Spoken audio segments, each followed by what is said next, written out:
बिहार सचिवालय के लिए सेट नंबर 3 आज हम लोग देखने वाले हैं। इससे पहले सेट नंबर 1 और सेट नंबर 2 आपको दे दिया गया है मास्टर जी इन्फो चैनल पर। तो ज़्यादा से ज़्यादा चैनल को वीडियो को शेयर करें और चैनल को सब्सक्राइब जरूर करें दोस्तों। बिहार सचिवालय का बहुत सारा प्रैक्टिस सेट आपको मास्टर जी इन्फो यूट्यूब चैनल पर अपलोड कर दिया गया है। चलिए दोस्तों स्टार्ट करते हैं आज का प्रश्न। पहले प्रश्न से चलते हैं। वीडियो को ज़्यादा से ज़्यादा शेयर कीजिएगा और मास्टर जी इन्फो को सब्सक्राइब जरूर कर लीजिएगा। पहला जो प्रश्न है दोस्तों, कपास के रेशों का उपयोग कर कपड़े बनाने की आर्थिक गतिविधि किस क्षेत्र के लिए अंतर्गत आती है? यानी कपास के रेशों का उपयोग करके कपड़े बनाने की जो आर्थिक गतिविधि है ये किस क्षेत्र के अंतर्गत आता है? तो ये द्वितीयक क्षेत्र के अंतर्गत आता है। प्राथमिक क्षेत्र जो कहलाता है दोस्तों वो कृषि क्षेत्र कहलाता है। द्वितीयक क्षेत्र जो कहलाता है उद्योग क्षेत्र कहलाता है। वहीं तृतीयक क्षेत्र की बात करें तो सेवा क्षेत्र कहलाता है, जिसमें रेल, बैंक, तार ये सब आते हैं। ठीक है दोस्तों, तो प्राथमिक क्षेत्र, द्वितीयक क्षेत्र, तृतीयक क्षेत्र यहाँ पर आपको क्लियर हो गया। तो कपास के रेशों का उपयोग कौन सा हो जाएगा? द्वितीयक क्षेत्र यानी कि औद्योगिक क्षेत्र में। चलते हैं अगले प्रश्न की ओर। अगला प्रश्न है, कौन सी कला ग्रीक बौद्ध कला के नाम से भी जानी जाती है? तो ग्रीक बौद्ध कला के नाम से कौन सी कला जानी जाती है? तो ये गंधार कला। गंधार कला जो था दोस्तों ग्रीक बौद्ध कला के नाम से भी जानी जाती है। चलते हैं तीसरे प्रश्न की ओर।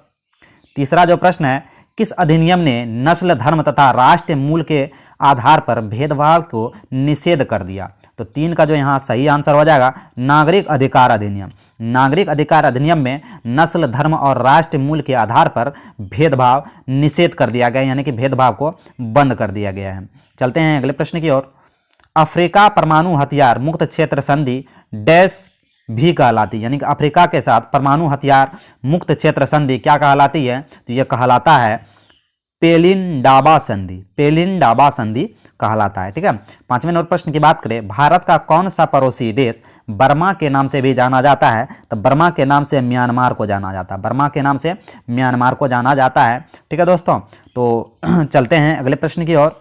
6वां नंबर प्रश्न है, निम्नलिखित में से कौन सी पार्टी या संगठन डॉक्टर अंबेडकर द्वारा स्थापित नहीं किया गया था? तो डॉक्टर अंबेडकर जी के द्वारा स्थापित कौन सी पार्टी इसमें नहीं है? तो इसका जो सही आंसर हो जाएगा दलित मुक्ति मोर्चा। दलित मुक्ति मोर्चा डॉक्टर भीमराव अंबेडकर द्वारा जो है स्थापित नहीं की गई थी।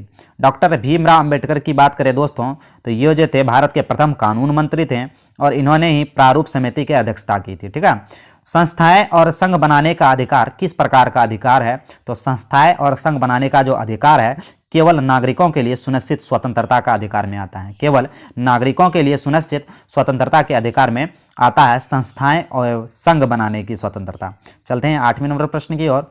ओजोन छेद से क्या तात्पर्य है? तो ओजोन छेद से जो तात्पर्य है दोस्तों वह क्या हो जाएगा? ये तो ओजोन परत में छेद ये तो नहीं हो जाएगा। तो चलते हैं अगले ऑप्शन को देख लेते हैं। ओजोन परत से तो ये हो जाएगा क्या? समताप मंडल में ओजोन परत की मोटाई का कम होना। ओजोन परत में छेद का मतलब है समताप मंडल में ओजोन परत की मोटाई कम होना। ओजोन परत का जो मोटाई मापते हैं डाबसन से मापते हैं और ओजोन परत पाया जाता है कहाँ? तो समताप मंडल में। ये भी हम लोगों को याद रखना है। सबसे नीचे का मंडल क्षोभ मंडल कहलाता है और क्षोभ मंडल में ही वर्षा, तूफान ये सब आता है। ठीक है, मौसम संबंधी घटनाएं क्षोभ मंडल में होती है, याद रखना है। 9 नंबर प्रश्न की बात करें दोस्तों कि संयुक्त राष्ट्र संघ दिवस कब मनाया जाता है? तो संयुक्त राष्ट्र संघ दिवस जो मनाया जाता है वह 24 अक्टूबर को मनाया जाता है। 24 अक्टूबर 1945 को संयुक्त राष्ट्र संघ की स्थापना हुई थी, इसीलिए 24 अक्टूबर को संयुक्त राष्ट्र संघ दिवस मनाया जाता है। चलते हैं 10वें नंबर प्रश्न की ओर। सूची 1 और सूची 2 को मिलाना है यहाँ पर दोस्तों। तो सूची 1 और सूची 2 को हम लोग मिला लेते हैं। ठीक है, तो एक का यहाँ क्या होने वाला है? तो ये इंद्रावती हो जाएगा छत्तीसगढ़। इंद्रावती कहाँ हो जाएगा? छत्तीसगढ़। उसके बाद पेरियार कहाँ हो जाएगा? तो पेरियार हो जाएगा केरल। पेरियार नदी केरल हो जाएगा या पेरियार क्षेत्र केरल। सिमलीपाल की बात करें तो सिमलीपाल उड़ीसा हो जाएगा। अब बांदीपुर का बात करें तो बांदीपुर कर्नाटक हो जाए। तो इसका जो सही आंसर हो जाएगा ऑप्शन नंबर सी हो जाएगा। इंद्रावती हो जाएगा छत्तीसगढ़ में, पेरियार हो जाएगा केरल में, सिमलीपाल उड़ीसा में और बांदीपुर कर्नाटक में। तो ये जो है बाघ आरक्षित क्षेत्र हैं दोस्तों। ये चारों का चारों बाघ आरक्षित क्षेत्र हैं, तो ये हमें याद रखना है। ठीक है, 11वें नंबर प्रश्न की बात करें, बिहार में 1857 की क्रांति कहाँ से शुरू हुई थी? तो बिहार में 1857 की जो क्रांति हुई थी यह कहाँ से हुई थी? तो देवघर जिले के रोहिणी नामक स्थान से। देवघर जिले के रोहिणी नामक स्थान से बिहार में 1857 की क्रांति प्रारंभ हुई थी। बात करें कि बिहार के में 1857 क्रांति के मुख्य नेता कौन थे, तो वीर कुंवर सिंह थे। कौन थे दोस्तों, वीर कुंवर सिंह थे, ये भी हमें याद रखना है। पटना का कौन थे, तो पटना के पीर अली थे, ये भी याद रखेंगे। चलते हैं अगले प्रश्न की ओर। कोणार्क नाटक के कवि कौन है, कोणार्क नाटक के कवि कौन है, ये प्रश्न पूछा जा रहा है। 12वां नंबर जो प्रश्न है, कोणार्क नाटक के कवि कौन है, तो कोणार्क नाटक के जो कवि हैं दोस्तों, ये प्रश्न का सही आंसर हो जाएगा जगदीश माथुर। कोणार्क नाटक के कवि कौन है, तो जगदीश माथुर हो जाएंगे आंसर। कालाशौक कौन से वंश के शासक थे, तो कालाशौक जो थे दोस्तों, कालाशौक कौन से वंश के शासक थे, तो इसका जो सही आंसर होने वाला है शिशुनाग वंश के। कालाशौक जो है शिशुनाग वंश के शासक थे। 14वां नंबर प्रश्न की बात करें, 1956 ईस्वी में आंध्र प्रदेश की गठन के समय कौन सी भाषा जोड़ी गई थी, तो 1956 में जब आंध्र प्रदेश का गठन हुआ था तो वह कौन सी भाषा जोड़ी गई थी दोस्तों, तो तेलुगु भाषा उसमें जोड़ी गई थी। भाषाई आधार पर गठित होने वाला प्रथम जो राज्य था दोस्तों आंध्र प्रदेश था, यह भी हमें याद रखना है। पावापुरी बिहार के किस जिले में पड़ता है, पावापुरी बिहार के किस जिले में पड़ता है, तो ये कौन सा हो जाएगा दोस्तों, नालंदा। नालंदा में ही विश्व का भारत का सबसे प्राचीन विश्वविद्यालय नालंदा विश्वविद्यालय है, जिसे गुप्त वंश के शासक कुमार गुप्त द्वारा बनाया गया और बख्तियार खिलजी द्वारा इसे नष्ट कर दिया गया, ये भी हमें याद रखना है। पावापुरी बिहार के किस क्षेत्र में आता है, तो नालंदा क्षेत्र में आता है, तो 15 का ऑप्शन हो जाएगा बी।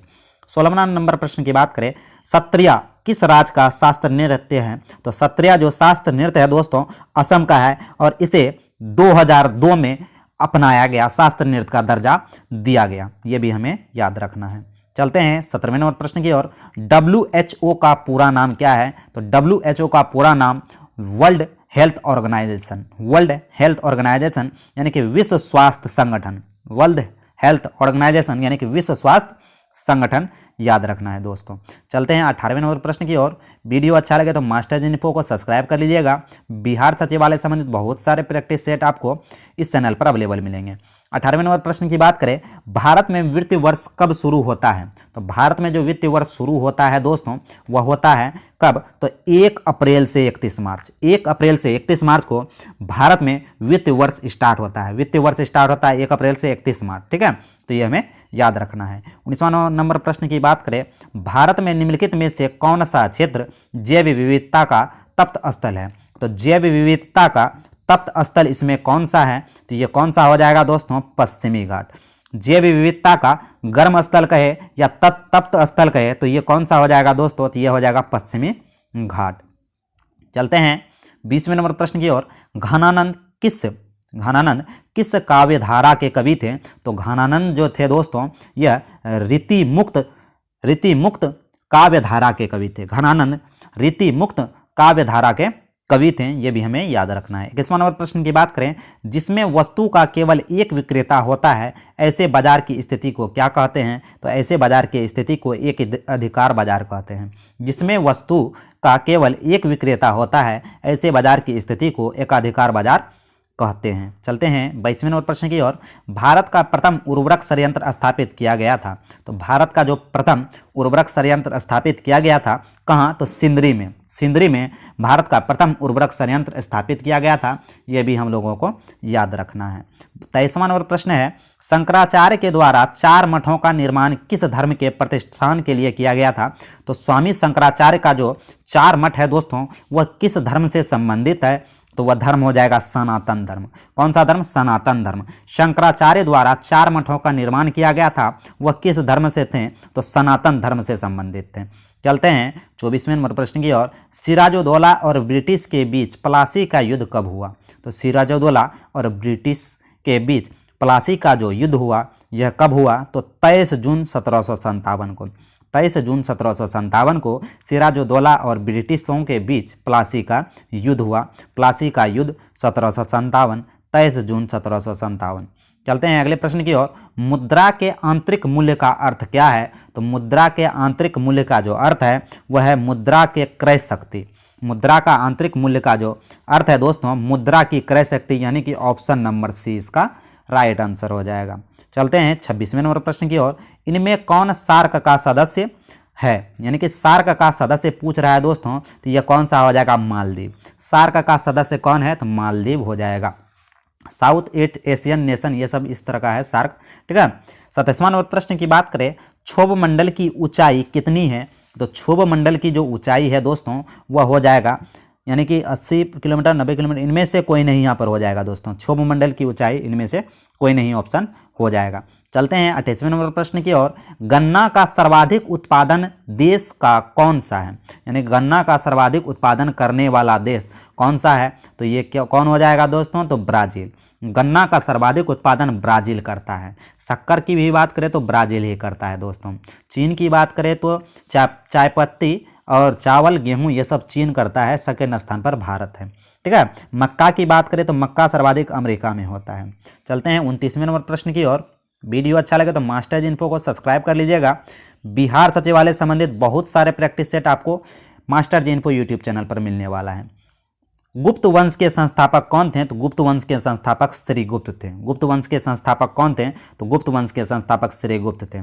30वां प्रश्न है, India after Gandhi, India after Gandhi the history of the worldest largest democracy नामक पुस्तक के रचयिता कौन है? तो ये पुस्तक के रचयिता रामचंद्र गुहा हैं। रामचंद्र गुहा हैं। India after Gandhi the history of the worldest largest democracy पुस्तक के लेखक रामचंद्र गुहा हैं।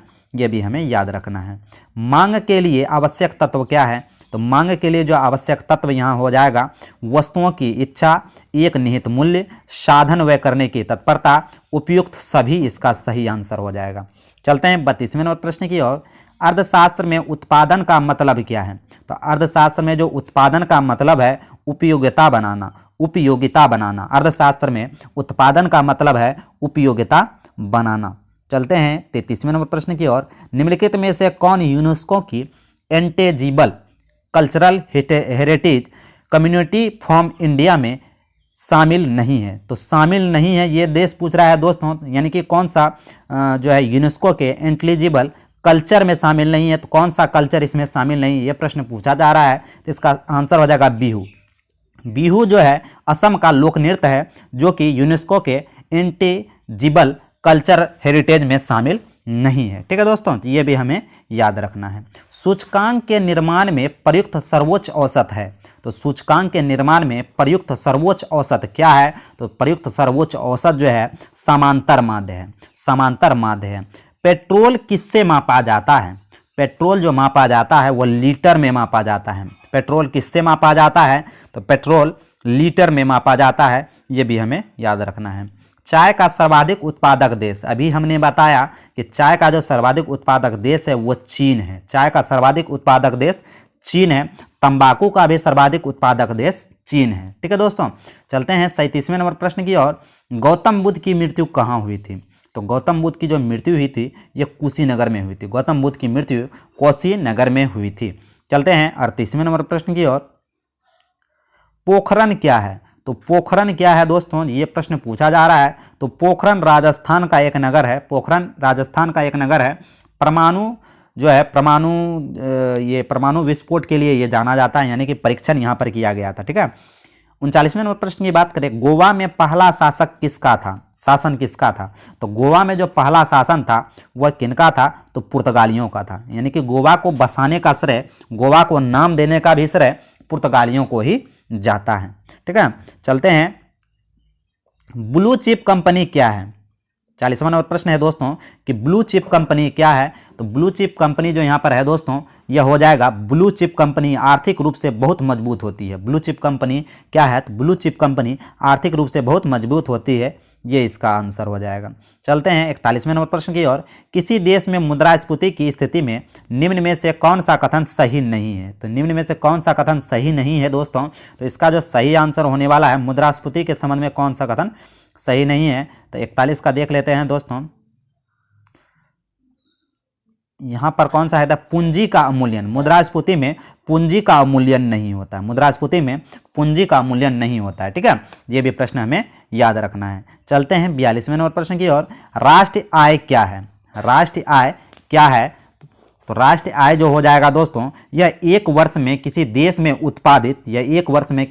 उत्पादित, सभी वस्तुओं तथा सेवाओं का मूल्य है। सभी वस्तुओं और सेवाओं का मूल्य है, यानी कि ऑप्शन नंबर ए इसका सही हो जाएगा। यह दोस्तों स्पार्क पब्लिकेशन का बिहार सचिवालय के लिए सेट नंबर 3 करवाया जा रहा है, जो कि काफ़ी इंपॉर्टेंट प्रश्नों का एक सीरीज है दोस्तों। फास्ट रिवीजन है, तो विश्लेषण इसमें कम कराया जा रहा है। तो जितना हो सके अपना रिवीजन करें इस प्रश्न के साथ, और आपने कितना अटेम्प्ट किया और कितना सही किया एक बार कमेंट करके ज़रूर हमें बताएं। 75 प्रश्न करवाए जाएंगे जीके जीएस और साइंस के मिलाकर, ठीक है। उसमें करंट भी इंक्लूड है। शुद्ध राष्ट्रीय उत्पादन का मूल्यांकन कैसे किया जाता है? तो शुद्ध राष्ट्रीय उत्पादन का मूल्यांकन कैसे किया जाता है दोस्तों? तो इसका जो सही आंसर हो जाएगा NNP equal to GNP minus मूल्यह्रास। NNP equal to GNP minus मूल्यह्रास जो है शुद्ध राष्ट्रीय उत्पाद का मूल्यांकन इसी तरह होता है। NNP मतलब शुद्ध राष्ट्रीय उत्पाद, GNP ग्रोस नेशनल प्रोडक्ट में मूल्यह्रास को घटा देंगे तो NNP नेट नेशनल प्रोडक्ट आपको मालूम चल जाएगा, यानी कि शुद्ध राष्ट्रीय उत्पाद आपको मालूम चल जाएगा। भारतीय संविधान पूर्णतः किस तिथि को लागू हुआ था? तो भारतीय संविधान पूर्णतः अगर लागू करने की बात हो दोस्तों, तो इसका जो सही आंसर हो जाएगा 26 जनवरी 1950 को भारतीय संविधान पूर्णतः लागू कर दिया गया। लेकिन आंशिक रूप से कहे तो कब लागू हुआ था? तो 26 नवंबर 1949 को आंशिक रूप से भारतीय संविधान को लागू कर दिया गया था। चलते हैं अगले प्रश्न की ओर। भारतीय संसद में कितने सदन होते हैं? तो भारतीय संसद में जो सदन होते हैं वो 2 होते हैं। एक होते हैं लोकसभा और दूसरे होते हैं राज्यसभा। लोकसभा को निम्न सदन तथा राज्यसभा को उच्च सदन कहते हैं, ठीक है। 46वां नंबर प्रश्न है, किस काल युग में पत्थर के औजार सबसे पहले पाए गए थे? तो किस कालखंड में? तो ये कौन से हो जाएंगे? पुरापाषाण काल में। पुरापाषाण काल में पत्थर के औजार सबसे पहले पाए गए थे, ठीक है। 47वां नंबर प्रश्न है, पुर्तगालियों द्वारा कालीकट से ले जाए जाने वाले कालीकट के सूती कपड़े यूरोप में आमतौर पर क्या कहलाते हैं? तो ये आमतौर पर जो कहलाते हैं दोस्तों केलिको कहलाते हैं। क्या कहलाते हैं? केलिको कहलाते हैं। 48वां नंबर प्रश्न की बात करें, 8 ग्रहों में बुध सूर्य से कौन से स्थान की स्थिति पर है? ठीक है, तो 48 का यहाँ जो सही आंसर होने वाला है वो हो जाएगा पहला। 8 ग्रहों में बुध जो है सूर्य के सबसे नजदीक का ग्रह है, लेकिन सबसे गर्म ग्रह पूछे तो शुक्र है, ठीक है। तो ये भी हमें याद रखना है। कर्क रेखा तथा मकर रेखा के बीच का क्षेत्र क्या कहलाता है? तो कर्क रेखा और मकर रेखा के बीच का जो क्षेत्र कहलाता है उष्णकटिबंध क्षेत्र कहलाता है।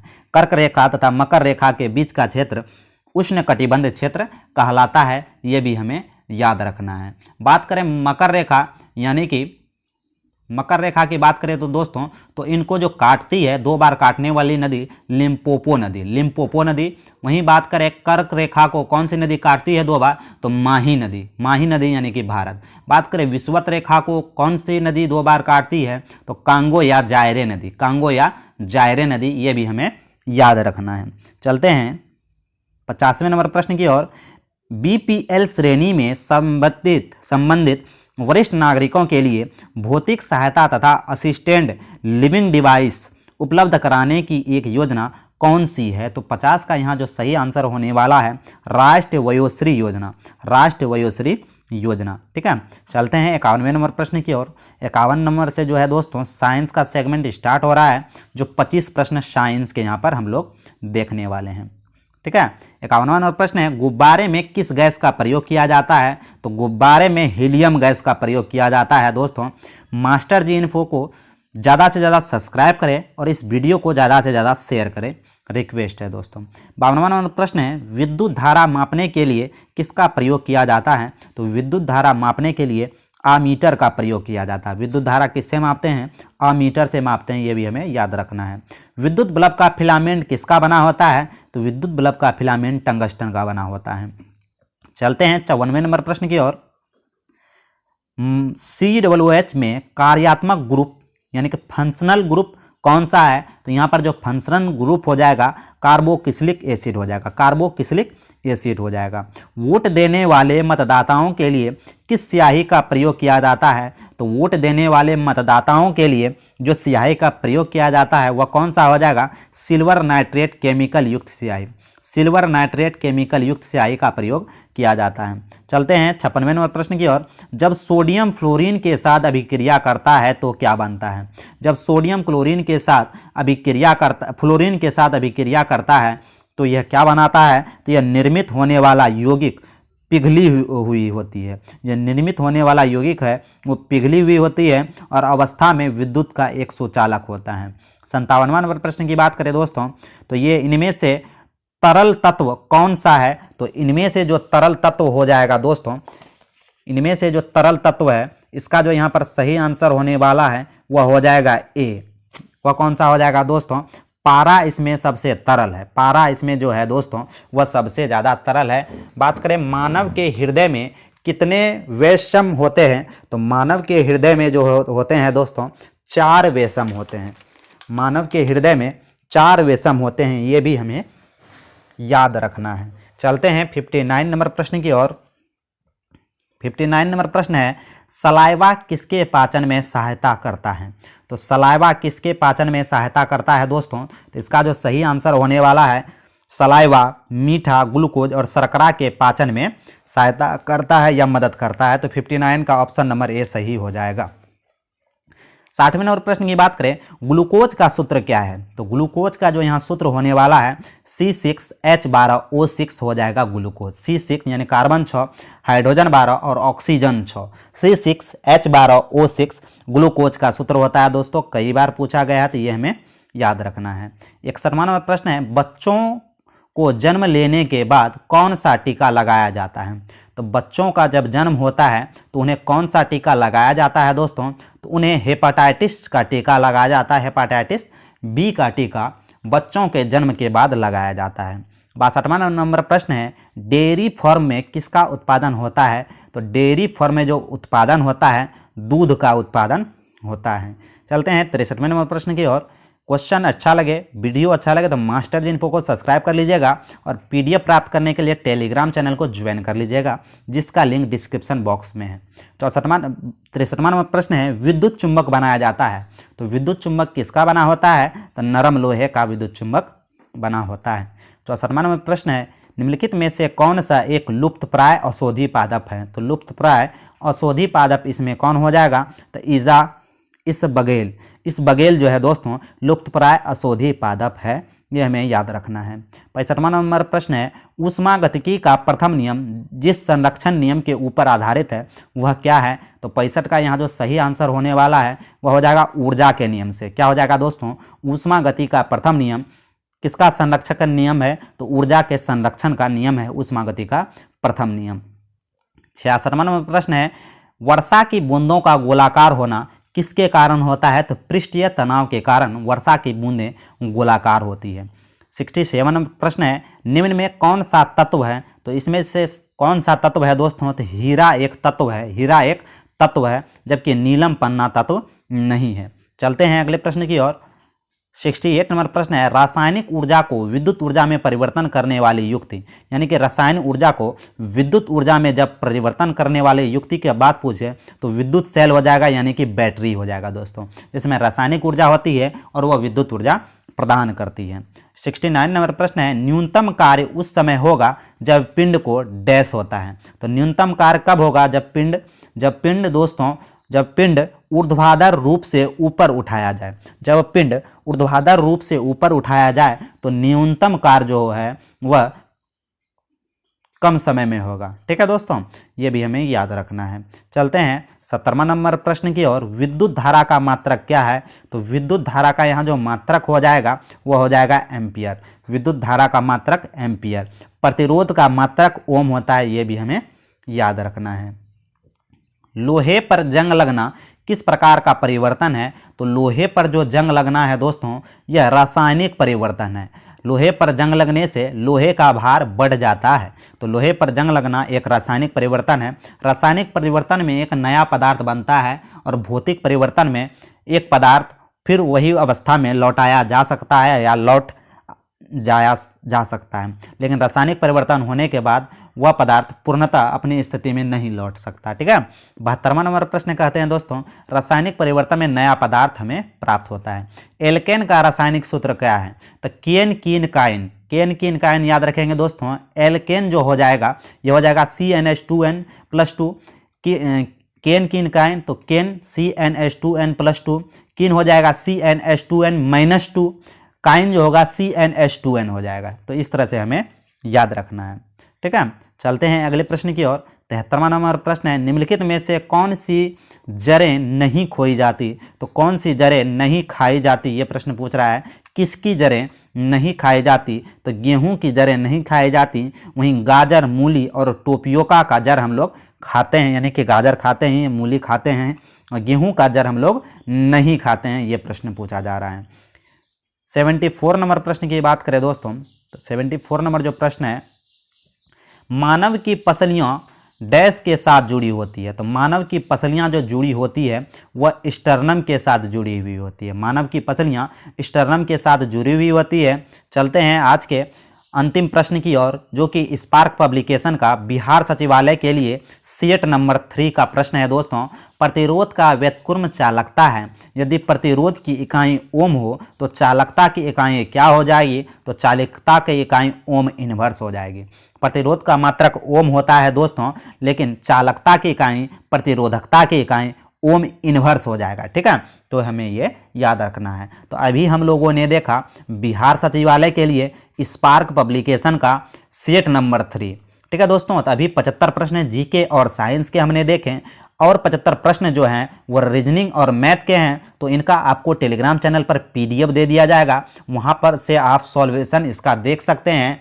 अगर बोलिएगा तो उसका सॉल्यूशन का एक स्पेशल वीडियो बना देंगे, लेकिन अभी तक कोई वैसा कमेंट नहीं आया है, जिसके कारण से मैंने अभी तक उसका वीडियो नहीं बनाया दोस्तों। तो आज का यह वीडियो आपको कैसा लगा एक बार ज़रूर कमेंट करके बताएं, और मास्टर जी इन्फो को सब्सक्राइब कर लें और इस वीडियो को ज़्यादा से ज़्यादा शेयर करें दोस्तों।